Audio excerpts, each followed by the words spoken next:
Bienvenidos nuevamente, amigos televidentes, a otra edición de su programa Viva Mejor.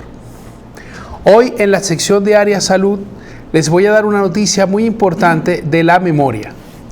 La memoria es un mecanismo totalmente neurológico que está en nuestro cerebro y es ese órgano sensorial encargado de acumular nuestros recuerdos. Y es muy importante porque sin la memoria no somos quienes somos. Y es una parte de esa capacidad que solamente tiene identificada el ser humano o la persona humana, de saber que él es él y que es diferente de su entorno. Y gran parte o en una buena parte contribuye a eso, que es capaz de recordar, de evocar, de concluir y de analizar. O sea que en su razón, una parte importante de sus conclusiones y de esas opciones que le da el entendimiento es la memoria. ¿Okay? ¿Y cuál es la característica o el comportamiento normal de la memoria? Vamos coleccionando recuerdos. Los recuerdos son experiencias sensoriales o experiencias intelectuales que se fijan en nuestro cerebro. Para fijarse, el cerebro tiene que descansar. Cuando el cerebro se desconecta, almacena la información. Y por eso es que somos capaces de tener recuerdos, pero a la vez no somos capaces de tener todos los recuerdos de todos los momentos de nuestra vida. El cerebro solo guarda los que considera importantes y los otros los almacena o los desecha. Entonces, hay veces que nosotros podemos recordar algo y de pronto sentir que se activa algo por allí que no se activaba hace muchos años y tenemos un recuerdo muy vivido que hacía muchos años que no evocábamos. Y también recuerdos que nos vienen constantemente a la memoria porque son muy importantes para nosotros y el cerebro los va actualizando, nos los va poniendo al día, nos los va presentando nuevamente para que los tengamos muy presentes.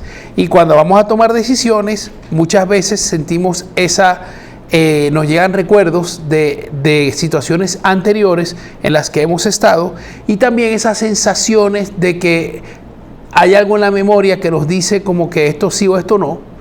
Todo esto es parte del mecanismo de la memoria.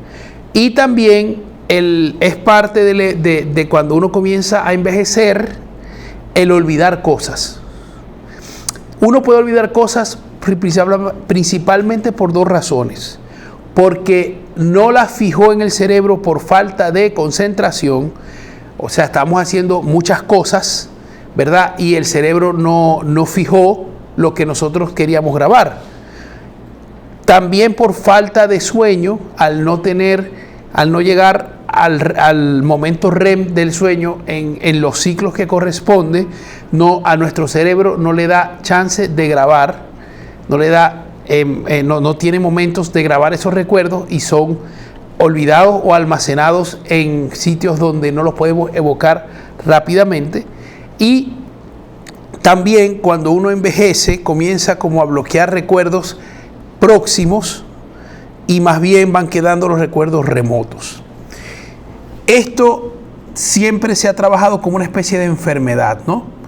Que el olvido, lo que llamamos olvido, que es no poder recordar algo cuando te cuentan a una persona mayor, por ejemplo, tú te acuerdas de los 15 años de tu hija y resulta que no se acuerda y eso le crea ansiedad. Pero más le ocurre con su nieta. ¿Te acuerdas de los 15 años de tu nieta? Los de la hija se acuerdan perfectamente, los de la nieta no. Porque los recuerdos se van borrando desde los más recientes hasta los más remotos, ¿no? Sobre todo en enfermedades como Parkinson o demencia. Pero los que no sufren, Alzheimer o demencia.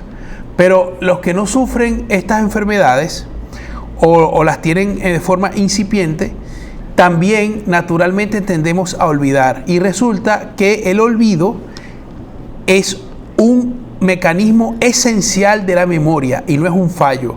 Y esa es la conclusión a la que ha llegado el Departamento de Neurología del Complejo Universitario de Cáceres, ¿verdad?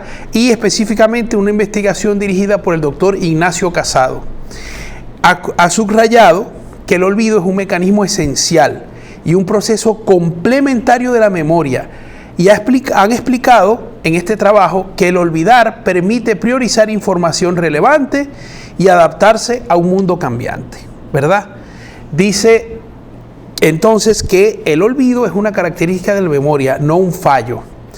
Y tras ello se explican los diferentes tipos de olvidos, como el activo, que está motivado por emociones, por interferencias, procesos en el que ocurre algo similar, cuando, por ejemplo, cuando se cambia una contraseña, que entonces no hemos fijado y la olvidamos. También hay una curva del olvido, que es la curva de Ebbinghaus. Y esa curva muestra cómo las personas olvidan rápidamente tras aprender, pero retienen huellas, llamémoslo así, que facilitan el reaprendizaje. O sea, cuando uno vuelve a leer lo que ya ha leído, que cree que no se aprendió, el cerebro activa mecanismos que hacen que sea más fácil entender eso ahora en la nueva vez que lo está leyendo o lo está viviendo. ¿Ok? Asimismo, se afirma que la memoria no es un sistema único, sino que se trata de un conjunto de redes neuronales que operan de forma coordinada y que existen tres categorías principales, como son: a corto plazo, la sensorial, que es dependiente de nuestra corteza prefrontal y que permite razonar y manipular información en tiempo real. Es vulnerable al envejecimiento, al estrés y al multitasking. O sea, las personas que hacen tareas al mismo tiempo, que hacen varias cosas al mismo tiempo, tienden a borrar la memoria a corto plazo. ¿Ok?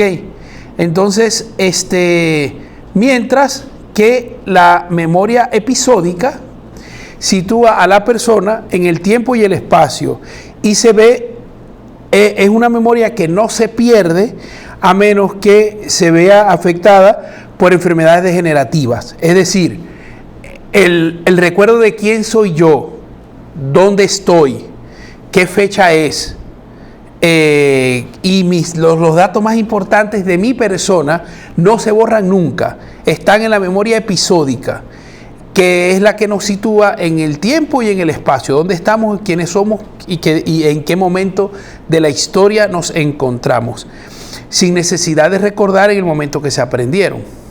Entonces, claro, la memoria consiste en facilitar predicciones para sobrevivir y el cerebro puede usar el pasado para imaginar el futuro.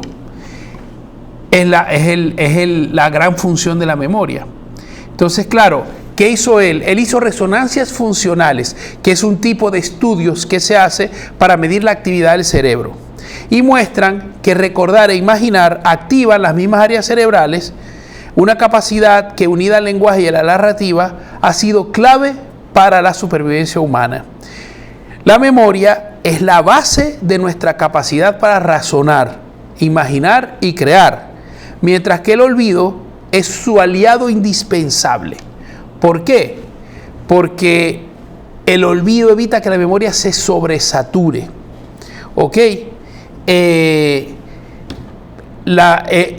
Al afectarse, por ejemplo, con una cirugía cerebral o con un edema que haya dejado cicatrices, ¿verdad?, se puede perder la capacidad de formar nuevos recuerdos, sobre todo si se afecta el hipocampo, que es como el órgano rector de las vías neuronales de la memoria.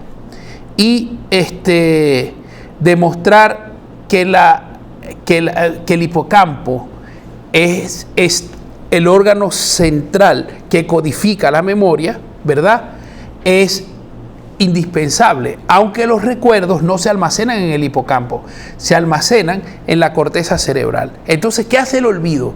El olvido hace que la memoria descanse. El olvido hace que la memoria no tenga que estar evocando recuerdos, sino que ella forma paquetes que permite transformarla en códigos que nos permite reaprender, revivir. Y por eso es tan importante el olvido. O sea, no podemos extrañarnos de que vayamos olvidando cosas o de que no podamos recordar todo lo que hacemos. ¿Por qué? Porque el cerebro se está defendiendo. Ahora, es verdad que hay personas que tienen mejor memoria que otras. ¿Por qué? Porque tienen más capacidad de concentrarse cuando están viviendo esa experiencia.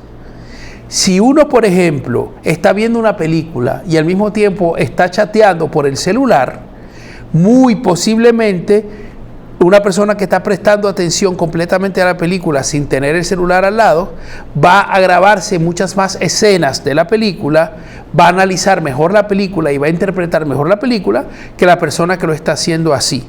Una persona que está hablando con otra en cara a cara y al mismo tiempo está pensando en la lista del supermercado y le está vibrando el celular recordándole actualizaciones y aplicaciones y compromisos, evidentemente no va a tener memoria a largo plazo ni a mediano plazo de esa conversación que está teniendo con las personas.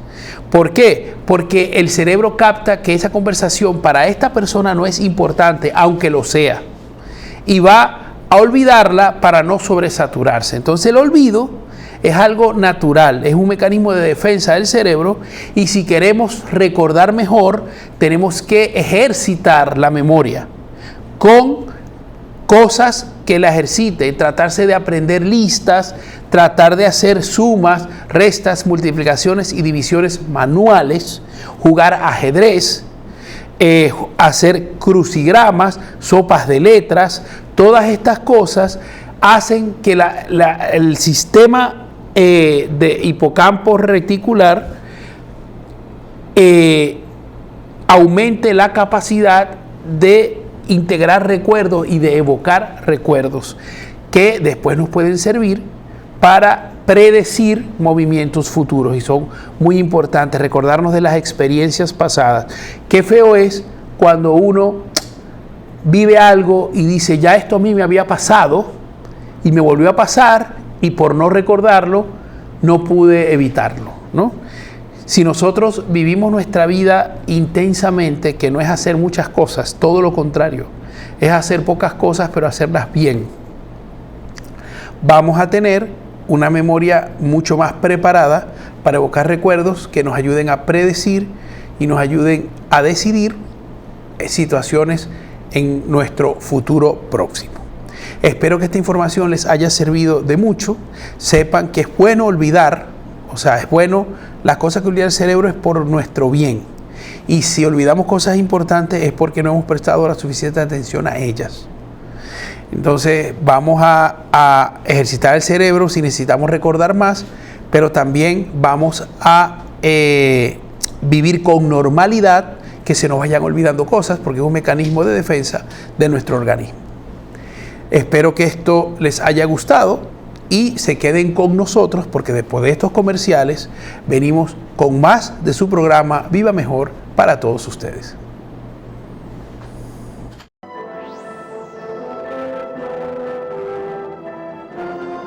En Simmons desarrollamos la tecnología de resortes embolsados individualmente que brinda soporte y adaptabilidad para cada posición al dormir, aislando la transferencia de movimiento.